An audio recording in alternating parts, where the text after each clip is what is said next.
প্রিয় শিক্ষার্থীবৃন্দ, তোমাদেরকে জানাচ্ছি আন্তরিক অভিনন্দন ও শুভেচ্ছা। আশা করি বাড়িতে সবাই ভালো আছো। আজকে আমরা পদার্থবিজ্ঞান দ্বিতীয় পত্র থেকে ষষ্ঠ অধ্যায়ের জ্যামিতিক আলোক বিজ্ঞান নিয়ে আলোচনা করব। এটা সম্পর্কে গত একটা ক্লাস আমরা করেছি। সেখানে আমরা আলোর প্রতিফলন এবং প্রতিসরণ সূত্র সচিত্র ব্যাখ্যা দেখেছি। তো সেখানে আমরা বিশেষ করে দেখেছি যে আলোর প্রতিসরণের দ্বিতীয় সূত্রটির কথা নিশ্চয়ই তোমাদের মনে আছে, এবং সেই সূত্রটি ছিল স্নেলের সূত্র বা সাইনের সূত্র। আজকে আমরা এই স্নেলের সূত্র বা সাইনের সূত্রের সাধারণ রূপ দেখব। সেই সাধারণ রূপটা হলো কেমন? সেই সাধারণ রূপটা হলো যে আমাদের প্রতিসরণের দ্বিতীয় সূত্র থেকে আমরা জানি যে আপতন কোণের সাইন এবং প্রতিসরণ কোণের সাইনের অনুপাত একটি ধ্রুব সংখ্যা। এই ধ্রুব সংখ্যাটিকেই বলা হচ্ছে স্নেলের সূত্র বা সাইনের সূত্র। আচ্ছা, তাহলে এখন আমাদের মূল আজকের আলোচনার হলো স্নেলের সূত্রের সাধারণ রূপ। ঠিক আছে? তো স্নেলের সূত্রের সাধারণ রূপে আমরা দেখব যে আলোকরশ্মি যখন ঘন মাধ্যম থেকে হালকা মাধ্যমে, লক্ষ্য করো এখানে দুইটা মাধ্যমের কথা বলা আছে। এই যে চিত্রটা, এই চিত্রটাকে একটু আমি আগে ব্যাখ্যা করি, তারপরে সাধারণ রূপে যাব। এখানে লক্ষ্য করো যে এই দুইটা তল আছে, একটা হলো উপরের তল আর একটা হলো নিচের তল। এই দুই তলকে পৃথক করে রেখেছে এই PQ বিভেদ তল দ্বারা। এই নিচের তলটা হলো ঘন মাধ্যম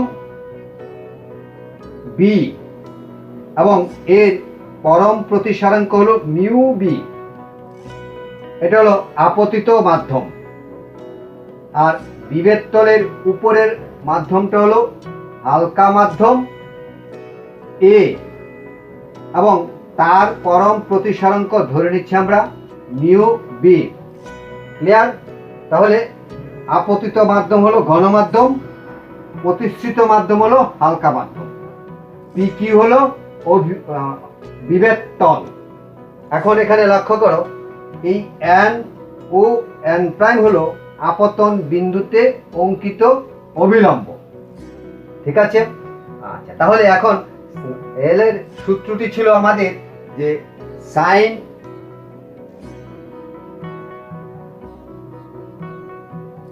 I বাই সাইন R সমান সমান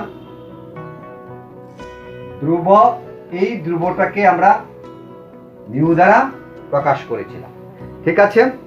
আচ্ছা, তাহলে এখন আমাদের কাজ হলো কি, এই যে স্নেলের সূত্রটি আছে এই সূত্রটিকে সাধারণ রূপ করে নেওয়া। তাহলে আমরা প্রথমেই ধরে নেই যে এই যে এ মাধ্যমের প্রতিসারাঙ্ক হলো, পরম প্রতিসারাঙ্ক হলো μA এবং বি মাধ্যমের পরম প্রতিসারাঙ্ক হলো μB। ঠিক আছে? তাহলে এখন এই এ মাধ্যমের পরম প্রতিসারাঙ্ক হলো μA এবং বি মাধ্যমের পরম প্রতিসরাঙ্ক হলো μB, যেটা ঘন মাধ্যম। আচ্ছা, তাহলে এখন আমরা দেখব যে এই যে পরম প্রতিসরাঙ্ক এ মাধ্যমের সাপেক্ষে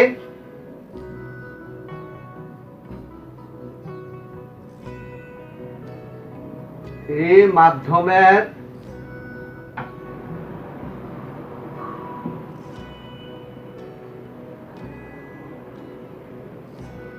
সাপেক্ষে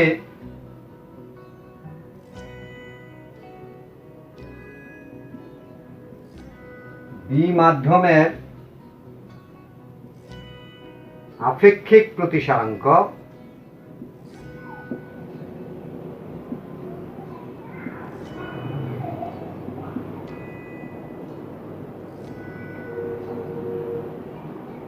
কি হবে? এ মাধ্যমের সাপেক্ষে বি মাধ্যমের আপেক্ষিক প্রতিসরাঙ্ক হবে A মিউ বি সমান সমান হবে কি, যে mu B by mu A. ধরে নিচ্ছি এটা আমাদের 1 নাম্বার সমীকরণ, এটা আমাদের 1 নাম্বার সমীকরণ। এখন লক্ষ্য করো, আবার স্নেলের সূত্রের যে সাধারণ রূপ, স্নেলের সূত্র যেটা ছিল, অর্থাৎ আপতন কোণ আই, এই যে আপতন কোণ যদি আই হয় এবং প্রতিসরণ কোণ যদি আর হয়, তাহলে আপতন কোণ আই এবং প্রতিসরণ কোণ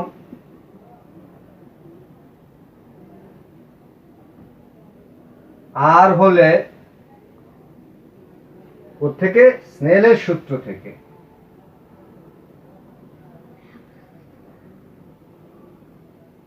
স্নেলের সূত্র হতে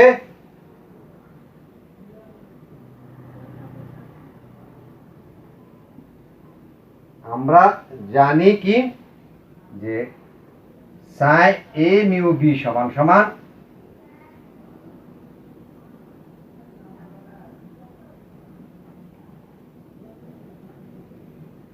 সাইন আই বাই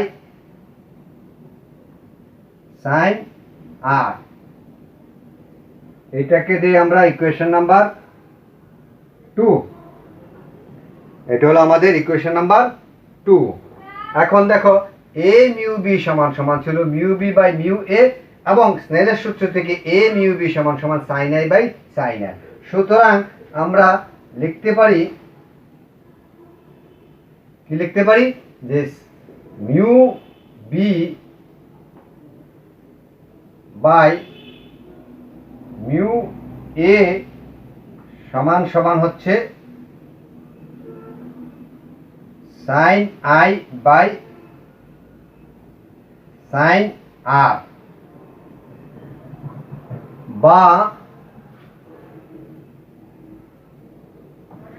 লেখা যায় কি, যে মিউ এ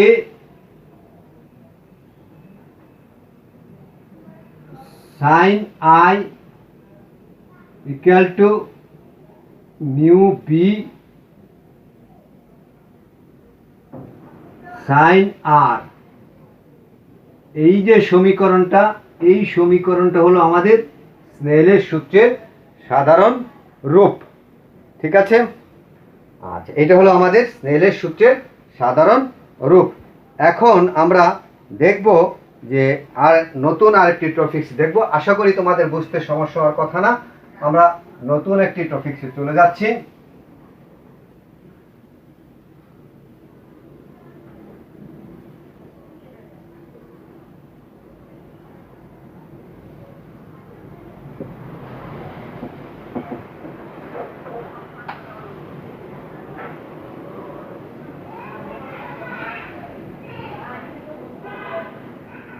এখন আমরা চলে যাব সংকট কোণ।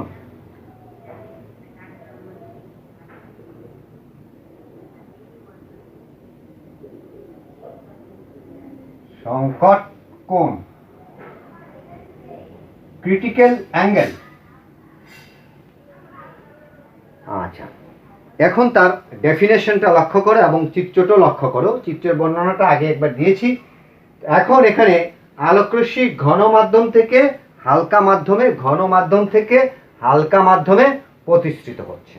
আচ্ছা, পি কি হলো আমাদের বিভেদ তল, এন প্রাইম ও এন হলো আমাদের অভিলম্ব।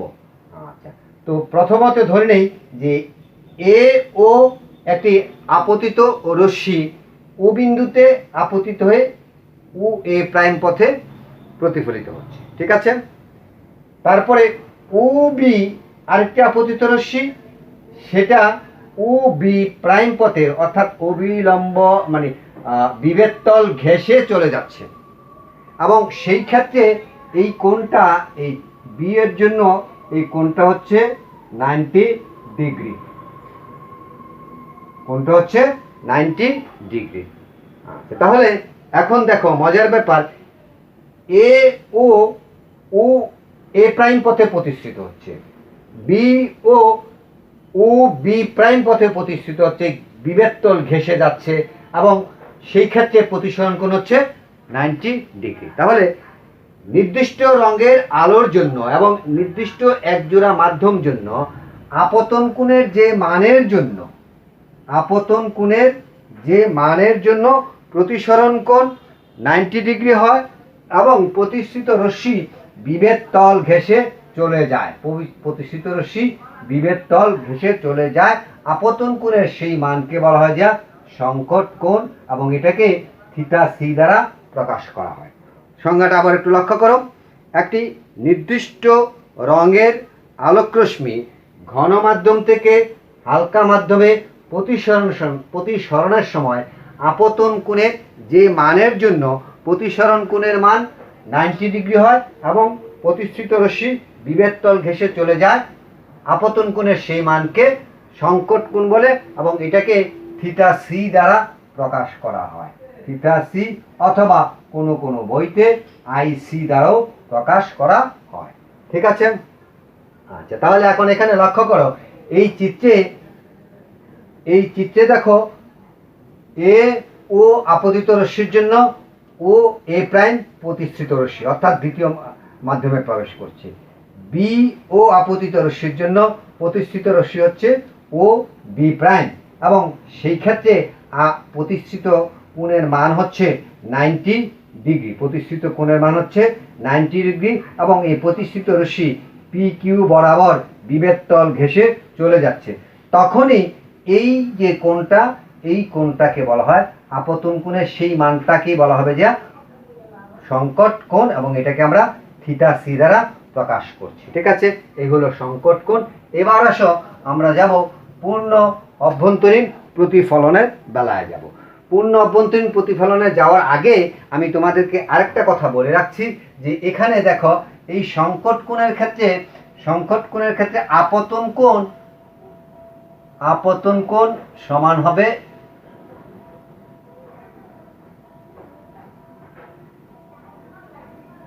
আপতনকে থিটা সি এবং আর হলো কি প্রতিষ্ঠিত কোণ,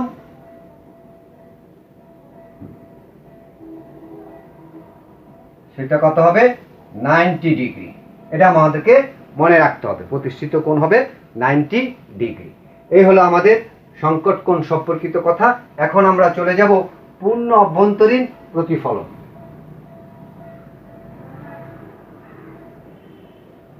পূর্ণ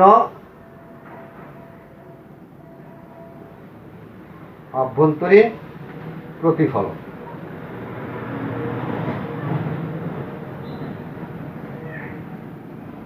অভ্যন্তরীণ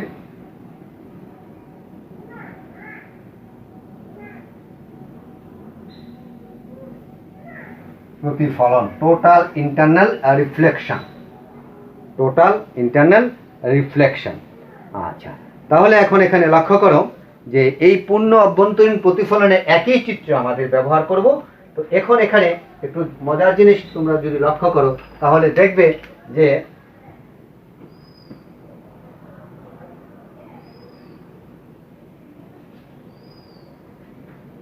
এখানে একটু লক্ষ্য করো যে এখন এখানে এই ও এ যে আলোক রশ্মিটা ছিল সেটা কি হচ্ছে, সেটা ও এ প্রাইম পথে প্রতিষ্ঠিত হচ্ছে। তারপরে বি ও যেটা ছিল সেটা ও বি প্রাইম পথে অর্থাৎ বিভেদ তল ঘেঁষে চলে যাচ্ছে। তারপরে যেটা ছিল, এখন আসো সি ও, এই যে সি ও আপতিত রশ্মিটা সংকট কোণের চেয়ে বড় কোণে আপতিত হচ্ছে। আবার লক্ষ্য করো, সি ও আপতিত রশ্মিটা সংকট কোণের চেয়ে বড় মানের কোণে আপতিত হচ্ছে। আপতিত হওয়ার পরে সেটা আর এই হালকা মাধ্যমে প্রবেশ না করে পুনরায় সে ঘন মাধ্যমে প্রতিফলিত হচ্ছে। তাহলে সি ও হলো আপতিত রশ্মি আর ও সি প্রাইম হলো প্রতিফলিত রশ্মি। এখন এই যে ঘটনাটাকে বলা হবে যে পূর্ণ অভ্যন্তরীণ প্রতিফলন বলে। আলোক রশ্মি যখন ঘন মাধ্যম থেকে সংকট কোণের চেয়ে বড় মানের কোণে আপতিত হয়ে প্রতিসরণের পরিবর্তে প্রতিফলনের সূত্র অনুযায়ী প্রতিফলিত হয় তখনই তাকে পূর্ণ অভ্যন্তরীণ প্রতিফলন বলে। তাহলে পূর্ণ অভ্যন্তরীণ প্রতিফলন কাকে বলে? আলোকরশ্মি যখন ঘন মাধ্যম থেকে হালকা মাধ্যমে প্রবেশের সময় আপতন কোণটি যদি সংকট কোণের চেয়ে বড় হয়, তখন প্রতিসরণের পরিবর্তে প্রতিফলনের সূত্র অনুযায়ী আলোকরশ্মিটি প্রথম মাধ্যমে আবার ফিরে আসে। এই ঘটনাকে বলা হয় যে আলোর পূর্ণ অভ্যন্তরীণ প্রতিফলন। পূর্ণ অভ্যন্তরীণ প্রতিফলনের শর্ত, পূর্ণ অভ্যন্তরীণ প্রতিফলনের শর্ত আছে, দুটি শর্ত আছে। সেগুলো হলো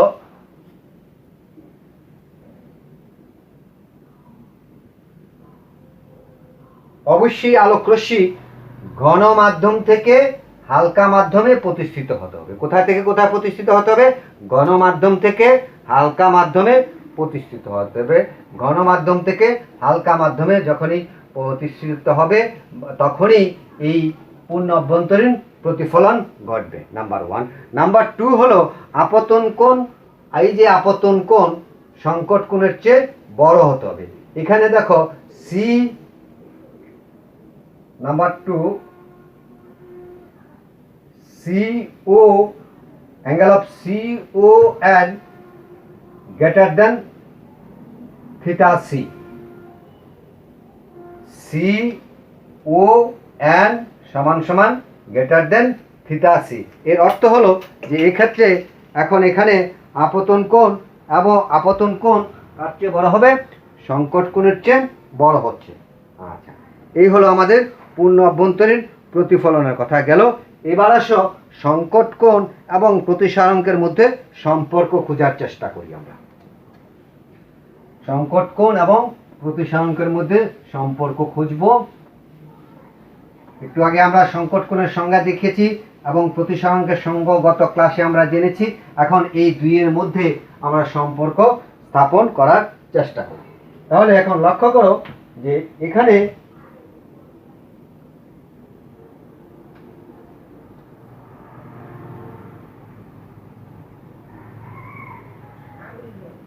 সংকট কোণ ও প্রতিসারাঙ্কের মধ্যে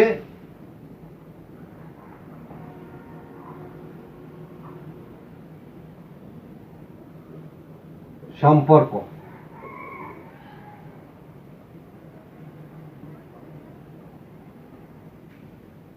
অর্থাৎ থিটা সি অ্যান্ড মিউ, এই দুইয়ের মধ্যে আমরা সম্পর্ক খোঁজার চেষ্টা করব। আচ্ছা, তাহলে এখন এখানে লক্ষ্য করো শিক্ষার্থীরা, এই যে আমাদের চিত্রটি আছে, সেই চিত্রটির মধ্যে আমরা দেখেছি স্নেলের সূত্রের সাধারণ রূপ থেকে এখানে লেখা যায় যে আপতিত মাধ্যমে হলো ঘনমাধ্যম, তার প্রতিসরাঙ্ক হলো মিউ বি, তার প্রতিসরাঙ্ক হলো মিউ বি এবং আপতন কোণ হলো এক্ষেত্রে কত? আপতন কোণ ধরে নিচ্ছি আমরা এক্ষেত্রে কত? Sign I.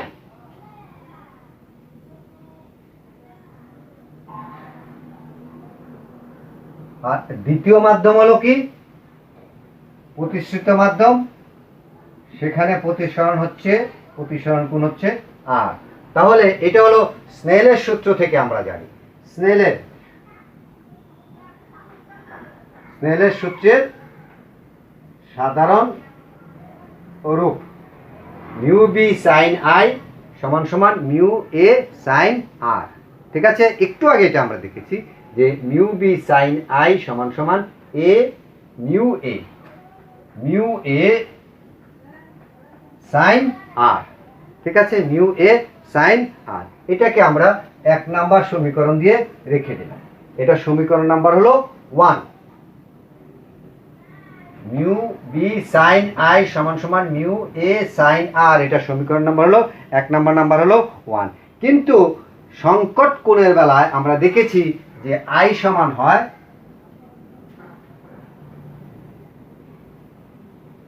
সংকট কোণের ক্ষেত্রে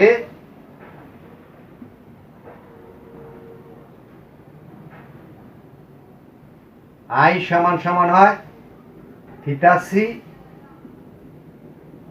এবং আর সমান হয় 90 ডিগ্রি, ঠিক আছে, আর সমান সমান হয় 90 ডিগ্রি। সুতরাং এই যে 1 নাম্বার সমীকরণ, এটাকে লেখা যায় mu B sine I divided by mu equal to mu A sine 90 degree, ঠিক আছে। তাহলে লেখা যায় কি, বা mu B by mu A সমান সমান sine 90 degree divided by sine theta C, sine theta C, sine theta C. তো সাইন 90 ডিগ্রির মান জানি কত আমরা, সাইন 90 ডিগ্রির মান হলো রাইট 1। তাহলে দাঁড়াচ্ছে কি যে 1 বাই সাইন থিটা সি।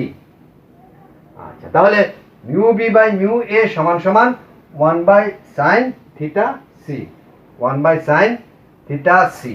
এখন mu B by mu A এই জায়গাটুকুকে এখন আমরা যদি আপেক্ষিক প্রতিসরণকের সাহায্যে লিখি, তাহলে লিখতে পারবো কি যে আপেক্ষিক প্রতিসরণকের সাহায্যে লিখলে লেখা যাবে কি যে mu B by mu B mu A, B mu বা বি মিউ এ সমান সমান হবে 1 by sine theta C, 1 by sine theta C, ঠিক আছে। এখন যদি এই দ্বিতীয় মাধ্যম যেটা প্রতিসারাঙ্ক মাধ্যম যেটা অর্থাৎ প্রতিষ্ঠিত মাধ্যম যেটা, সেই প্রতিষ্ঠিত মাধ্যমটা যদি বায়ু হয়, প্রতিষ্ঠিত মাধ্যম যদি বায়ু হয়, এই যে প্রতিষ্ঠিত মাধ্যম আছে এটা আমরা বলেছি হালকা মাধ্যম, এবং এই হালকা মাধ্যমটা যদি বায়ু মাধ্যম হয়, তাহলে বায়ু মাধ্যমের জন্য মিউ এ সমান সমান হবে, বায়ু মাধ্যমের জন্য মিউ এ সমান সমান, বায়ু মাধ্যমের জন্য মিউ এ সমান সমান 1। এবং আমরা ধরে নিচ্ছি যে এই যে আপতিত মাধ্যম যেটা আছে, সেই আপতিত মাধ্যমের প্রতিসরাঙ্ক মিউ বি সমান সমান মিউ। সুতরাং এই যে এখানে 2 নাম্বার সমীকরণটা আছে, এই 2 নাম্বার সমীকরণটা থেকে লেখা যায় কি যে 1 বাই সাইন থিটা সি সমান সমান মিউ। এইটা হলো আমাদের প্রতিসরাঙ্কের সাথে সংকট কোণের সম্পর্ক। মিউ এ সমান সমান 1 কখন, যখন এই হালকা মাধ্যমটা অথবা এই প্রতিষ্ঠিত মাধ্যমটা বায়ু হয়।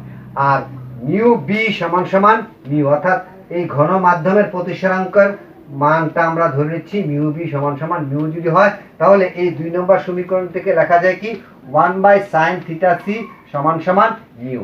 এই হলো আমাদের আজকের আলোচনা। আমরা আজকের আলোচনা থেকে দেখলাম স্নেলের সূত্রের সাধারণ রূপ, এবং দেখলাম সংকট কোণের সংজ্ঞা এবং তার গাণিতিক ব্যাখ্যা, সেই সাথে পূর্ণ অভ্যন্তরীণ প্রতিফলন এবং সংকট কোণের সাথে প্রতিসরাঙ্কের সম্পর্ক। তো সবাই ভালো থাকো, সুস্থ থাকো, এই প্রত্যাশা রেখে আবার আজকের মতো এখানে শেষ করছি। ধন্যবাদ সবাইকে।